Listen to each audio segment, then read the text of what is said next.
Here's a word a lot of people throw around without really understanding it. Stoic. In current parlance, it's used to describe a state of pure, unflappable badassery in fictional characters. In other words, it means, this character reminds me of Batman. Thing is, that's not entirely the correct usage. Stoic comes from stoicism, a philosophy originating in 3rd century Athens and attributed to the Greek philosopher Zeno of Citium. Stoicism held that an excess negative emotions like anger, fear, sadness, etc. were the cause of most human failure, and that the path to true virtue was to overcome said negative emotions in favor of clear, unbiased reason. Unfortunately, as previously mentioned, the word has come to be misunderstood as simply denoting an absence of emotional response. Thusly, we've come to refer to certain fictional characters as stoic when they're really just one-dimensional. Like, oh, I dunno. Yeah, let's talk about this. You know, the second most difficult thing you can ask of a game developer in the modern era is to take a risk.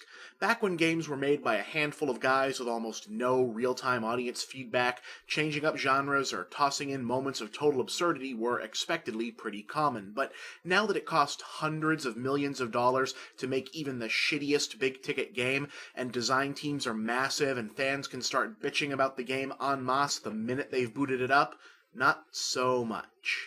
Now, a lot of what does and does not constitute a risk is going to be subjective, so let me lay out my favorite recent example.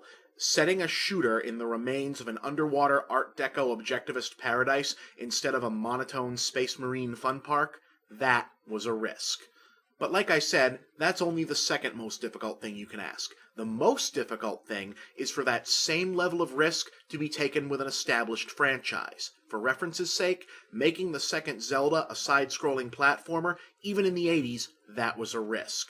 Killing off Mr. Super Macho Rambo Badass in the first mission and replacing him with a vaguely effeminate ninja, that was a risk. But Metroid Other M is a risk on a whole other level. Yanking the franchise out of first-person shooter territory when the genre has never been more popular, a next-gen 3D platforming shooter that's essentially controlled with the equivalent of an NES controller and a zapper, building a character-driven narrative around one of Nintendo's fiercely protected empty vessel protagonists. Hell, Nintendo handing development to Team Ninja, a developer with a radically different design philosophy. I'd be hard-pressed to find a braver, bolder risk taken at this scale with this kind of money involved in the recent history of this business. Given that, it would have been impressive had the game turned out good. That it's actually damn close to great is something like a miracle. It has its imperfections, as any true trailblazer always does. It's a little on the short side, and thus a little too expensive. Don't misunderstand. I'd say that what's in that relatively short package is worth the $50 they're charging, but since the campaign is pretty brief and because it's such an experimental title, maybe knocking a few bucks off the price would have been a good show of faith, especially since Nintendo ain't exactly hurting for cash right now. But overall, it's a dream game that shatters preconceptions about what's needed to deliver a so-called hardcore gaming experience. A gorgeous-looking cinematic 3D platforming shooter on the Wii, controlled with no analog stick and only 2 or 3 action buttons at any given time, essentially controlled, in fact, by an NES controller, and it works. This is huge. This is, or rather should be, a game-changing, teachable moment in modern game design. And, on a very personal note for me, it's not another first-person shooter. Hallelujah! Hallelujah! Hallelujah! Hallelujah! And yet, for some reason, all anyone wants to talk about is Adam Malkovich. Short version, for those on the outside looking in on this one. In Other M, we learn that Samus was actually in the regular old galactic army before becoming a solo bounty hunter. In the present, she winds up joining a military operation, exploring a busted-up research ship that happens to be under the command of one Adam Malkovich, an officer with whom she has a complicated prior relationship that can be neatly summarized by the words, Electra Complex. And here, evidently, is what everyone is having a fucking cow about. See, apparently someone either at Nintendo or Team Ninja decided that instead of handling power-ups in the normal way, i.e. the protagonist just happens to find compatible equipment lying around at the moment they need it, they'd be creative and tie it into the narrative. Samus and the other troops already have all the gear they need, but they're under orders not to use certain parts of it until Adam authorizes it. In practical terms, instead of rushing through, say, the fire level, looking for the point at which you'll happen upon the fireproof suit, you're rushing through the fire level looking for the point at which Mr. Voice authorizes you to turn on the fireproof suit. In other words, it's a completely superficial, fundamentally unimportant narrative switch, one which shouldn't matter one bit more than, say, when an RPG decides that the obligatory House of Worship save points are going to be called temples instead of churches this time. Except this is Samus Aran, gaming's Virgin Mary of strong woman characterization, here depicted as having feelings of attachment and respect to a man, and even worse, taking orders from him. Oh no! So it becomes a big deal. I think the argument here can be best summarized by my good buddy Strawman. Strawman, take it away.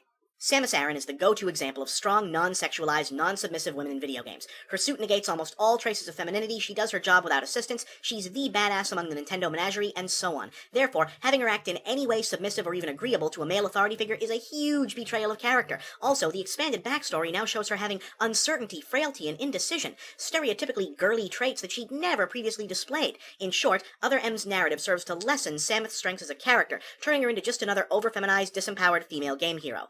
Oh, and it's also all Japan's fault. See, Metroid isn't popular in Japan, so to make it popular, they had to make Samus into a submissive little girl because that's the only thing Japan likes. What, didn't you know? Yeah, Japan is this horrible, misogynist country run entirely by women-hating perverts and sex criminals. It's true. It must be true. I read it on 4chan! Now, let me just say, I get where people like Strawman are coming from. Well, the first people, I mean. The people who think the game is some anti-feminist conspiracy hatched by the evil stereotype of what they imagine Japan is like, are just, well, Japanophobes. I'm sorry, guys, but really, it's getting a little bit racist. You gotta cut this shit out.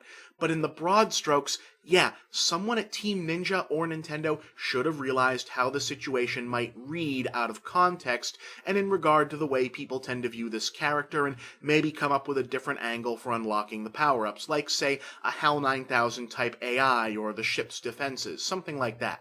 But since the rest of the story clearly isn't setting up some kind of you need a man message, I don't see it as a deal breaker.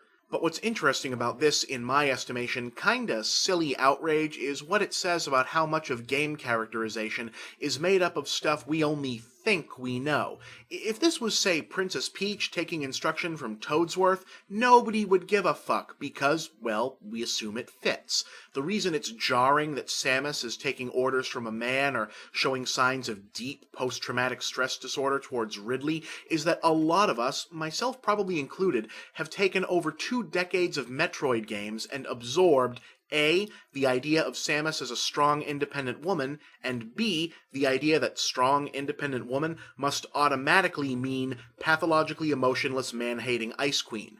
But ask yourself, where exactly did we get that idea?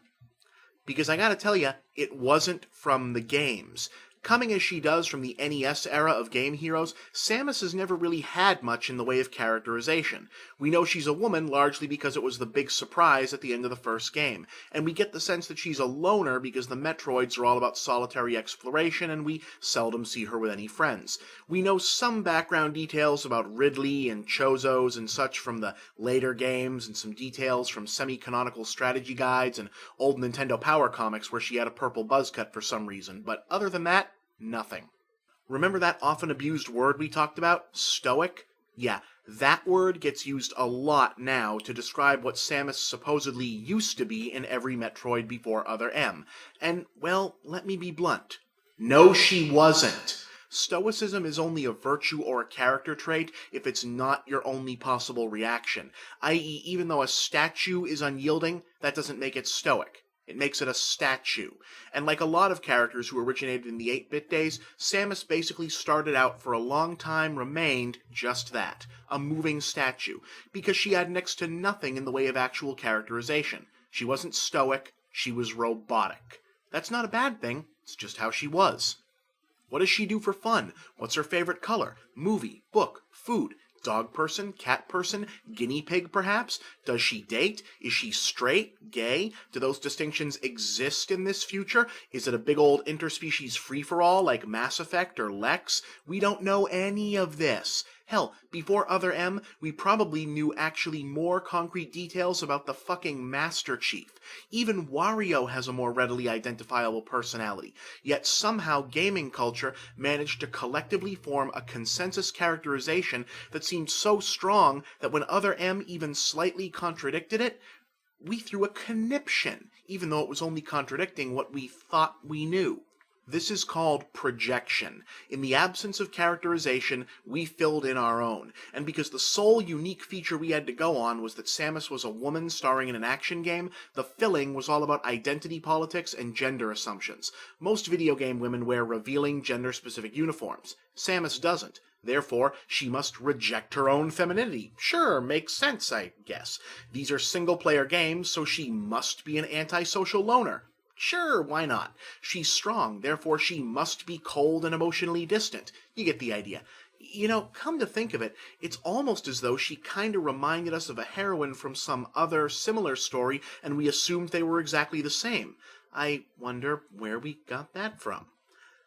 So, yeah, basically this supposed betrayal of character in Other M, this selling out of Samus Aran, it's all in your head, for the most part.